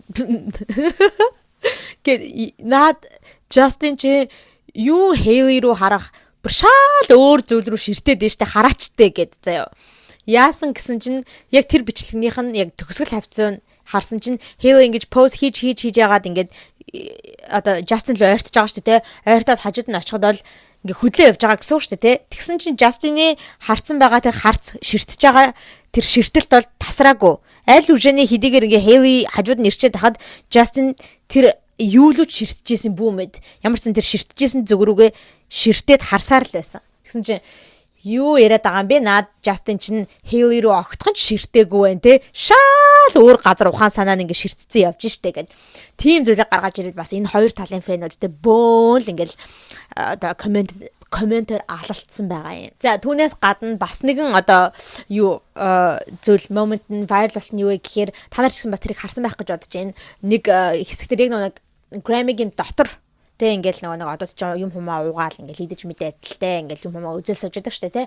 Тэгсэн чи яг тэргээр хийгдсэн бичлэг байхгүй. Нэг эмэгтэй очиод ингээл хинтээ ингээл ярьж байгаа байхгүй. Justinтэй ингээл юм хумаа яриад л байжсэн. Тэгсэн чинь яг Justin тэнгуүтэ Haley энд суучсан байгаа хажууд нь тэ. Тэгээд нөгөө эмэгтэй эндээс хурж ирээд ингээд Justinтэй ярьж байгаа байхгүй. Тэгээд Justin нөгөө нэг гараараа ингэж ярих гад одоо хүн ингээл гараараа оролцуулж ярьдаг шүү дээ. Тэгэх гэж жагаад ингээд санамсаргүй байдлаар л байгаа байхгүй. Угаас ойлгомжтой харвас санамсаргүй байдлаар ингээд нок хийчихсэн. Ингээд яг тэр үед нь Haley юм өөж таарж ирсэн. Тэгсэн чи тэрийг нь ингээд түлхээд нок хийгээд нөгөө нэг Haley тэр үед нь жоохон ингээд сандарч байгаа нь харагддаг байхгүй. Гэхдээ тэр бол харвас accident. Харвас санамсаргүй тохиолдол. Тэнгүү тэрийг ёо хараачтай ёо тэ нөхөр нь ээжэж ингээ эхнэрийгээ бүр ингээд юм хумууж байгааг нь хүртэл ингээ анзаарахгүй тэ бүр ингээд юу ч болоогүй юм шиг нок хийгээл өөр эмгтээтэй ярихын тулд тэ өөр эмгтээтэй ярихын тулд бүр ингээл эхнэрэж тоохгүй ингээл юм хумын зохиод байж ингээд тэ тим зүйлийг бас гаргаж ирж бөөн шууган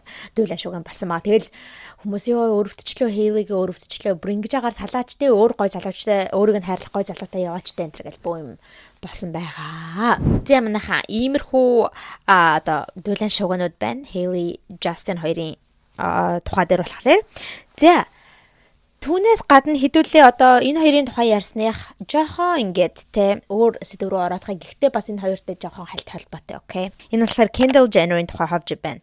Kendall Jenner Jimmy Fallon-ы talk show-н дээр орсон байгаа саяхан. За тэр үедээ нэг зүйл ярьсан нь viral болоод бас л ингээл хүмүүс Haley-гээ өрөвтчлөө өөстөө Justin ичээч гэл бөө юм болоо яваад гсэн заяа. Яасан гэсэн чинь Kendall өөрийнхөө төрсөө өдрийнхөө тухай ярьжсэн аахгүй. Тэгээ төрсөө өдрийнхөө party marine тухай ярьж агаад за тэгээд яг Justin-ы альбомын тухай ярьж эхлэх болсон. Тэгсэн чинь өөрийнхөө төрсөө өдөр дээр угаасаа найзуудаараа л ингээл party marine хийж байгаа шүү дээ. Тэгээд угаасаа ч гэж ямар ч бол одоо угаасаа гэ хэлчихвдээ. Окей. Угаасаа Haley Sanders нэмж дахиад яг хэлчихсэн. Очсон байгаа штэ Kendall-ийн төрсө өдрийн party дээр те. Тэгээд Justin ч гэсэндээ очсон юм байна лээ. Очоод нэлээ олон дуугаа ингэж тэр party дээр дуулсан юм байна лээ. Тэгэхдээ ингэ хэлсэн баггүй Kendall.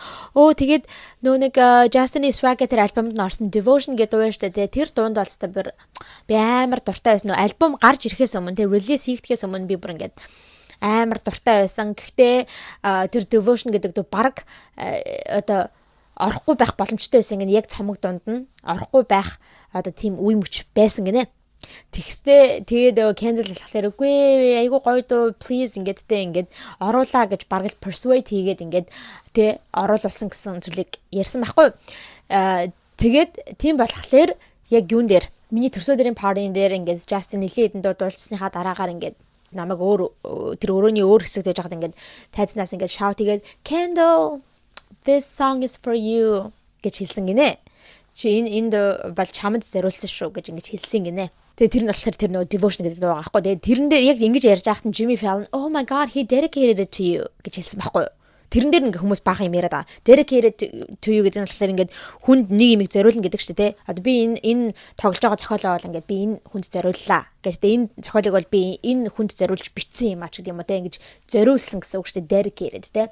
Тэгээд Jimmy Fallon тийм үг хэлчихгүй юу? Oh he dedicated it to you гэд. Тэгээд хүмүүс бүхэл бүтэнтэй Devotion гэдэг ийм дууга ex найз охиндоо зориулсан байж тээ гэд. Яагаад тэгэхээр Justin, Kendall хоёр ч холбоотой байсан шүү дээ. За яг хөө тий. Энэ дээр бол бас л маргаан байдаг. Хүмүүс бол үгүй айгуу сайн найзууд байсан гэл хүмүүс бол ихэнх нь итгэдэггүй. Найзуудаас ихтэй. За яг хөө үнэнгээсээ ингээл date хийсэн одоо үерхсэн зүйл бол байхгүй. Гэхдээ нөгөө hook up хийдэг байсан, full around хийдэг байсан гэдгийг нь бол хүмүүс байнга л тэр олон жилийн өмнөөс ахуулаад ярьдаг. Тийм ч учраас хүмүүс яаж Haley одоо Kendall-ийн найз нь байж ингээд найзынхаа full around хийдэг байсан хүнтэй ингэж холбоо үүсгдэг байна ингэж гэрэлдэг байна гэж ингэж ярьдаг штэ тэ. Тэгээд тэгж байгаа байхгүй. Justin бүр бүхэл бүтэн дууга өөрийнхөө ex full around хийдэг байсан, hook up хийдэг байсан охиндоо зориулсан. Тэгээ яаж байгаа тэр нь ингээд эхнэрийнх нь найз. What the fuck гэлтэй. Тэгэл бөө юм бол яар явчихсан. За тэгсэн чинь зарим хүмүүсийн одоо ярьж байгаа нь болохоор те үгүй наад чинь dedicated гэдтэй яг тэр дууга Kendall-д зориулж битсэн зүйл бол биш. Зүгээр тэр party-н дээрээ тэ чамд энийг зориулж дуулж гин шүү гэдэг утгаар нь хэлсэн юм биш үү гэд тэгэж бас өмөрч байгаа хүмүүс байгаа. Гэхдээ ямар ч гэсэн айгүй хүмүүс Hailey-г бүр өрөвдөж гинэ тэ бүр өстө ингэж найз нь өөрийнхөө сайн найз нь нөхөртөө нэглээд өөрөө ингэж доромжлох гэж би байсан бол аль үшнээ салаа авчихсан байгаа энэ төр гэд тийм зүйлийг гадуур ярьж байгаа.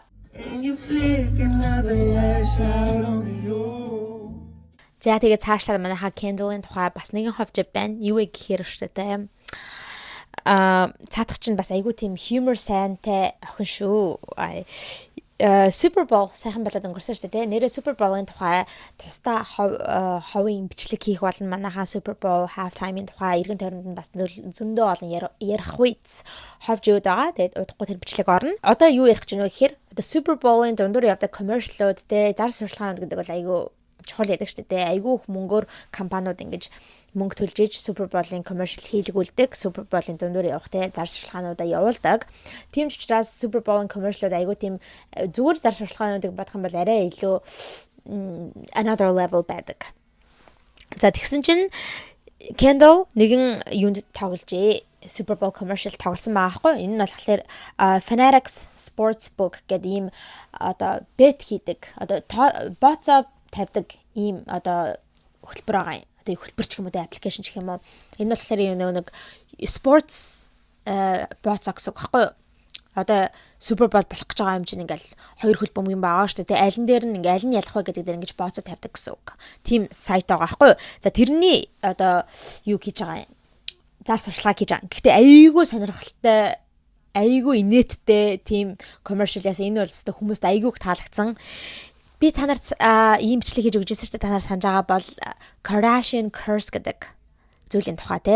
Kardashian гэр бүлийнхэн ингээд хараалж чадахтай эмэгтэйчүүд. Тийм учраас бүр ингээд те Kardashian гэр бүлийн одоо эмэгтэйчүүдтэй орооцолдсон эрэгтэй хүн болгон одоо ингэж карьераараа ч юм уу те амьдралаараа ингэж сүрдэгэ гэдэг те бүр ийм хараалж чадах байдгаа. Тийм бичлэг хийжсэн тэрийг үзээгүй бол үзээрэй манайхаа. За тэр тухай тэрэн дээр ингэж тохоо хийсэн тийм commercial байгаа юм заяа. Ингээл эхэлж байгаа байхгүй юу? The internet says I'm cursed. Any basketball player who dates me kind of gets bad luck гэж байгаа байхгүй юу?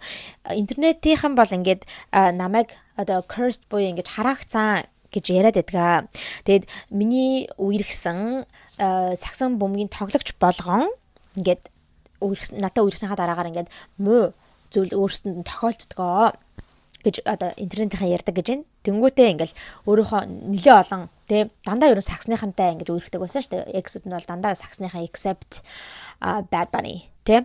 За тэгсэн чинь тэгэл ингээл ярьж байгаа байхгүй ингээл явж маавал ингээл машин зшинд ингээд сууж байгаа л да private jet-нд орж мэл аюу гой commercial ярьсан маа. Тэгээ нөгөө нэг зургууд дээр нь уран зургууд байгаа байхгүй. Тэрэн дээр нь ингээд яг өөрийнхөө нөгөө нэг basketball player X-үүдтэйгээ авахултан зургнууд, уран зургнууд тэгсэн мөртлөө нэг X-үүдийнхаа нүүрнүүдийг ингээ маажа хайчихсан, урагдчихсан тийм уран зураг мөр гарч марал аюу гоё заяа. Тэгснээ ингэж байгаа байхгүй юу? Basketball boyfriend number 1 missed the playoffs. I guess nobody was getting a ring in this house гэж байгаа байхгүй юу? Миний эхний одоо basketball player X бол юу яасан? Playoff гэдэг одоо яг тэр тэмцээнээ ингээд miss хийчихсэн. Тэрэндээ ингээ оролцож чадаагүй. Энэ байшинд амьдарч байгаа хинж одоо ring авахтай бүгж авах ирэхгүй байсан юм шиг байна. Энтэр гэсэн утгатай зүйлийг ярьж байгаа. За тэнгуүтээ boyfriend number 2 flop right out of the league гэсэн маахгүй. Бүр ингээд миний хоёр дахь найз залуу бол бүр ингээд бүтлгүүдэд лигээс бүр ингээд хөөгцөн гарсан гэд тийм зүйлийг хэлсэн. За тэнгуүтээ машинаа унжсна boyfriend number 3 thank you гэдэг жаахгүй. Одоо бараг л тэр найз залуу энэ машиныг авч өгсөн гэж хэлэх гээд байгаа маа хашийн тий thank you энэ төр нэг тиймэрхүү зүйлийг хэлсэн байгаа. За тэнгүүтээ ингэж хэлдэг заяа айгүй нэттэй how do you think I afford all of this modeling тий миний одоо энэ баян тансаг амьдралыг би одоо яаж босгосон гэж та нар бодоод байгаа юм те. Модель хийгээл ийм их мөнгө олоод ингэдэг гэж бодоо юу. Үгүй байлгүй дээ гэсэн утгатай хэлээд байгаа хгүй юу гэж хэлэх гээд байгаа хэрэг те. Нөгөө найз залуутайгаа байгаа тэднийхээ мөнгөөр ингэж ийм баян болсон гэх гээд байгаа хгүй тийм sarcastic зүйл хэлж байгаа юм. За тэгээд яг сүлд нь ингэж хэлдэг. While the world's been talking about it, I've been betting on it. Тэ интернетийн иймэрхүү зүйл тэ миний тухай ингээ Kardashian Center гэж ярьж явах үед нь бол би бол харин ч эсрэгээрээ bet хийгээд тэ аль нь одоо яг үнэхээр шилдэг болох вэ алинтай нь би яг ингэж тэ үерхэд удаан үерхэх вэ энэ гэдэг дээр чих юм уу тэ ингээ бооцоо тавиад явдаг байсан юм аа гэсэн утгаар хэлж байгаа хгүй тэнгүүтээ одоо ингээд сагсан бөмбөгийн тоглогч нартай бооцоо тавьж дууссан одоо би хөл бөмбөгийн тамирчид дээр бооцоо тавина гэж одоо хэлж байгаа хгүй нөө private jet-ын дотор суучаад ягаад гэвэл Super Bowl чинь хөл бөмбөгийн учраас те ингээд одоо хөл бөмбөгдөр бооцоо тавьж эхэлцгээе гэж тэгэж хэлдэг. За тэгэнгүүтээ хамгийн эцэст нь айгүй эцтэй заяа. Kardashian curse. It's not even my last name. Гэж хэлж байгаа хгүй юу. Kardashian-ы гэр бүлийн хараалаа гэж. Гэхдээ Kardashian гэдэг чинь миний овг биш штэ гэж хэлж байгаа хгүй. Уул нь бол өөрийнх нь овг чинь Kardashian биш Jenner, right? Тэгээд team зүйлийг ярьсан байна лээ. Энэ commercial бол хүмүүст айгүй таалагдсан, айгүй хөөрхөн sense of humorтэй шүү дээ. Бид нар бол ийм инээдтэй, sarcastic байдаг. Тэгээ ийм sense of humorтэй Kendall-ыг айгүй сансан байна. Ашгүй иргэн ярьж энэ төр гэсэн зүйлийг хүмүүс айгүй ярьж байгаа. За манайхан Kendall Jenner Kardashian гэд ярьснаа хэдүүлээ Kim Kardashian хоёроо зөө Kim Kardashian маань new boo thing тэ болсон байна зөө шинэ хайр дурлалт залуутай болсон байна. Ашгүй хөрхий яг Valentine болохоос өмнө тэ ингээд найз залуутай болоод аваатгаж окей тэ Valentine-аар ингээд романтиклаад өнгөрөх байх шинэ найз залуутайгаа хинбэ гэж Lewis Hamilton Hamilton-ыг бас ихэнх хүмүүс мэдж байгаа байх гэж бодож байна. F1 driver одоо F1 спортын тамирчин жолооч ийм залуу байгаа шүү дээ. Айгүй алтартай шүү дээ. Lewis Hamilton чинь. За тэгээд энэ Lewis Hamilton чинь өнгөрсөн жилийн Met Gala дээр илүү ambassador хийжсэн санагдаад байна. Co-chair хийжсэн ч илүү санагдаж байна. За энэ хоёр харилцаатай юм байна, явуулж байгаа юм байна гэдэг одоо энэ хүн мэдээлэл нь хэзээ гарч ирсэн бэ гэхээр 2 сарын 1-ний өдөр заяа. Энэ хоёр Англид байдаг Cotswolds гэсэн баха ийм газар байрладаг Estelle Manor гэдэг ийм одоо resort ч юм уу тийм тансаг ийм хотел газар дээр хоёулаа хамтдаа ирсэн юм байна лээ. Яг хамтдаа явж орж байгаа нь бол харагдаагүй. Яг тэр хагас сайдрыг тэнд өнгөрөөсөн гэж байгаа хгүй. Эхлээд болохоор Kim өөрийнхөө private jet-ээр Los Angeles-аас Англи руу нисээд яг тэр одоо тэ газрын өмнө resort-ны өмнө гарч буугаад машинтайгаа буугаад тэгээд ингээд яваад орж байгаа нь харагдсан байгаа яг хагасны өглөө. За тэгсний дараахан удалгүй Lewis аль үшэний Лондонд байсан. Тэгээд Лондонгоос өөрийнхөө helicopter-оор нисээд яг тэр газар хурж ирээд ингээд яваад орж байгаа нь харагдсан юм байна лээ. За тэгээд хотелийнх нь нэрчлэгчийн ярьжаагаар болохоор хагас сайны өдөр ингээд бүр exclusive use of the hotel spa гэж байгаа байхгүй юу.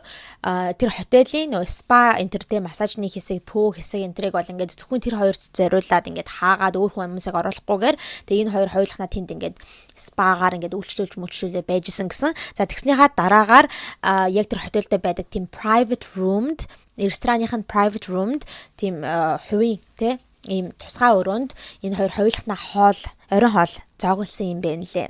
За тэгээд бүтэн сайны өглөө энэ хоёр хамтдаа яг тэр хотелийнхоо side entrance-аар заяа тийм жоохон нууц хажууд нь байдаг тийм жижигхэн гарцаар нь хоёулаа хамтдаа гарч яваад нэг машинд суугаад хамтдаа явсан ингэж харагдсан гэсэн.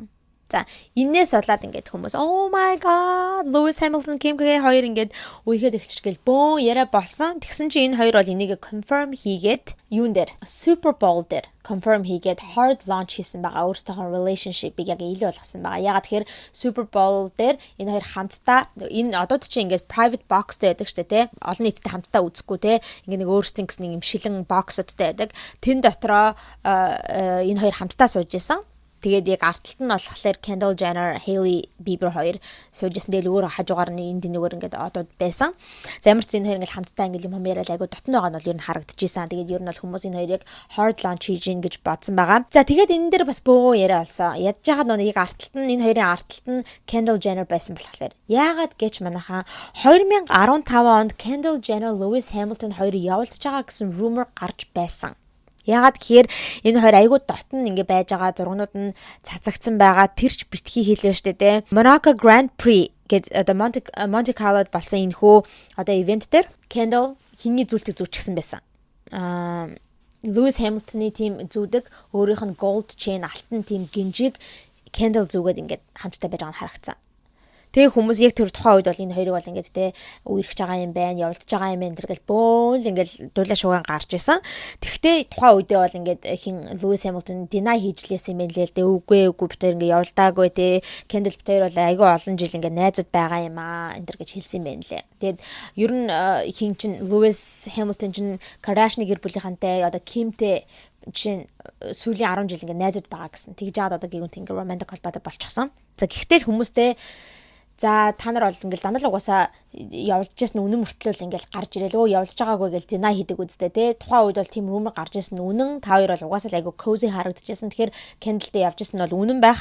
Тийм байж хахад одоо ингээд те том ихчтэй явж ин гэдэг чинь бол айгу disgusting байна те. Kimi хувьд ч гэсэндээ ямар disgusting юм бэ те. Өөрийнхөө дүүтэй явуулж ирсэн залуутай ингээд одоо явуулдаад үерхэд эхлэхээр өстой энэ Hollywood-ийн ямар замбраагүй юм бэ өстой те ингээл би энтэйгээл ингээл унтаж хөвтө явах юмаа гэд бөө юм яриа болж байгаа. За тэгээд энэ тал дээр та нар маань юу гэж бодож байна? Тэр тухайга бас бодлоо хуваалцаарай, окей? За, Kendall Jenner-ийн тухай ярьсан юм чинь дүүгийнхэн талаар ярьчих юм байна хаа. Kylie Jenner, Timothée Chalamet хоёрын тухай яриад байгаа, окей? За, юу болсон бэ гэсэн чинь нөгөө уулын хоёр чинь ингээд аюу гой байгаа л Golden Globes дээр хамт ирээд л дээ. За тэгэл нөгөө нэг Critics' Choice Awards дээр гэсэн хамт ирээд Timothée Chalamet нөгөө яриа өгөхдөө найз охиныгоо ингээл те магтаад л теста чи шүү теста хайртай шүү мэртэй шүү гэл амир publicly praise энэ хийгээд хүмүүсийн хоёрыг өстой relationship нь айгүй гой байгаа юм байна гэж бодсон чинь яасан бэ гэхээр саяхан нэг шинэ мэдээлэл гарч ирсэн ба. Тэгсэн чинь Timothée Chalamet Kylie Jenner-ийн араар нь тавьж байгаа юм байна гэд. Ер нь гэтээ иймэрхүү мэдээлэл агиох гарч ирдэг иймэрхүү blind item-нууд Timothée Chalamet бол бараг л Kylie Jenner-ийн араар байн гараар нь тавьдгаа гэж тиймэрхүү ховж өөд энэ тэнүүгээр гарч ирээд байдаг. Айгүй олон одоо энэ хоёр чинь бараг үерхээ 3 жил явж байна. 3 жилийн туршид тиймэрхүү ярианууд гарч ирдэг, blind item-нууд гарч ирдэг. За энэ удаагийнх нь бол бүр ингээ баригдсан ингээ яриад байгаа байхгүй. Яасан гэсэн чинь хин Timothy Paris байсан юм байна. Paris нөгөө нэг Marty Supreme гэдэг тэр киногоо promote хийх гээд ажлаар явж байгаа юм байна л дээ. За тэгсэн чинь өөрийнхөө буудалсан тэр хотелныхоо лоббинд ингээд лоббинд гарч ирж байгаа нэг бичлэг байгаа байхгүй. Хажууд нь хэн байсан бэ гэсэн чинь нэгэн эмэгтэй жүжигчин заяа. Энэ болохоор юу юм гинэ? Anna Maria Bartolome юм шиг байна. French Romanian actress гинэ. Тэгээд ямар кино тоглодог вэ гэхээр Mickey 17 гэх нэг аюу гой киноос та нар тэрийг үзнэ би аюу надад таалагдсан. Mickey 17 дээр тоглож исэн гэсэн Happening гэдэг те бас team кинон дээр тоглож исэн гэдгсэн. За энэ хоёр жүжигчин те энэ жүжигчин те Timothy ингээ гараад ирж байгаа нь харагдаж байгаа байхгүй папарацци бичлэгэн дээр харагдаж байгаа юм. Тэгээд хамгийн гол нь за тэгээ энэс болол ингээл хүмүүстэй oh my god энэ хоёр ингээ хамтдаа хотелоос гараа явж гин гэл бөө юм болоо тэгээ араар нь тавьж байгаа юм энэ гэдэг. Тэнгүүд зарим хүмүүс л юу яриад анаа хоёр ч ажиллаар явж байгаа тий. Тэгээд хоёулахнаа гарч ирээгүй хажуугаар нь ингээд Timothy-гийн ч тэр нөгөө эмэгтэйгийнхэн ч тэр ингээд нөгөө багийнх нь ингээд менежмент энэ төр нь байгаа үсттэй ямар хоёулахнаа гарч ирж байгаа юм уу гэсэн зүйлийг ярьж байгаа байхгүй юу. Тэгээд угаасаа хамтдаа ажиллаар явж байгаа юм чинь хамтдаа л одоо юу яа нэзтэй одоо нэг бодолд бууж байгаа үсттэй энэ төр гэх тиймэрхүү юмнуудыг ярьсан байгаа байхгүй юу. Тэгтээ хүмүүс яагаад ингэж энийг чирэн гэж бодож байгаа вэ гэхээр энэ хоёр хэрхэн аашилсан бэ гэдэг дээр юм байна. Яг өөртөө бол ингээд өөртөө нь хүлээгээд видео тэгээ папараццийн байж ин хүмүүс зураг авах гээд байж ингэж мдээгүй ингээд гараад юу ч болоогүй ингээд гараад ирсэн чинь камер олж харангуудаа энэ хоёр жоохон эвгүй юм шиг дээ ингээд гэлс ингээд хоёр тишээгээ яваад тэгээ шал ингээд толгой молгоо ингээд жоохон өөр тишээ ингээд явж байгаа нь харагддаг. Сайн бүр ингээд амар micro analyze хийх юм бол тэгж харагдаж байгаа байхгүй. Тэгээ хүмүүс тэрэн дээр тэгээд байгаа байхгүй. Хэрвээ ямар ч тийм гин буруугүй зүгээр л ажлын шугамаартай ингээл явж байгаа хамт явж байгаад харагдсан хүмүүс бол тий папарац харсан ч гэсэндээ яах чгүй яг л Окей, normal байна. Гимт хүн гэлбэлцэн гэж үгэдэг шүү дээ Монголд те. Яг л тийм юм шиг гимтээ ухраас ингээд камер харангуйтаа жоохон сонио аашлаад байна шүү дээ. Гэж тийм юмэг ярьсан байгаа юм аа. За тэгээд ийм rumor бол интернетээр тараад одоо бөө юм болсон. За тэгсэн чи яасан гэсэн чи манайхаа тун удалгүй энэний дараагаар заяа. Нэгэн blind item гарч ирсэн. Тэр нь болохоор Kylie-гийн тухай байсан. Kylie Timothy өөрийнх нь араар нь тавьдаг гэдэг мэддэг учраас өшөөгөө авах гээд she's cheating back тэ бас адилхан өшөөгөө авах гээд араар нь тавьж байгаа гэд. За энэ нь болохоор 2 сарын 6-ны өдөр гарч ирсэн ийм blind item байна. Ингэж байгаа байхгүй. After their recent death fetish party, the A-list reality star and her rapper ex hooked up. Гэж байгаа байхгүй. Энэ нь болохоор ингэж байна. Саяхан хүүхдүүдэд зориулсан одоо тэр нөгөө нэг үхэлтэй холбоотой тэ үхлийг ингэж fetishize гэдэг тийм party үйлчлэгээ throw хийснийхаа дараагаар зохион байгуулсныхаа дараагаар энэхүү Аз зэрэглэлийн reality TV star өөрийнхөө өмнөх нөгөө нэг rapper ex-тэйгээ ингэж унтсан hook up хийсэн гэдэг ийм мэдээлэл blind item гарч ирсэн. Тэгээ яаж хүмүүс энийг бол шууд хэнийг гээд Kylie-гийн тухай ярьж ингээд мэдчихэж байгаа вэ гэхээр тэр death fetish party гэдгээр нь юу вэ гэхээр Travis Scott, Kylie Jenner хоёр хүүхдүүдэд зориулаад Stormy болон Air тэг хүүдэд зориулаад тийм хамтдан тийм birthday party хийж өгсөн гинэ. Хоёулынхын төрсөн өдрийг ингэж зэрэг тэмдэглэж байгаа тийм birthday party хийж өгсөн. Тэр нь болохоор Astro World-ийн themeтэй гинэ. За яг themeтэй бол биш заяа. Astro World-ийн тухай та нар мэдж байгаа бах. Travis Scott-ийн нөгөө Astro World чинь 2021 онд юм шиг санагдаж байна. Astro World-ийн баахан chaos болсон шүү дээ.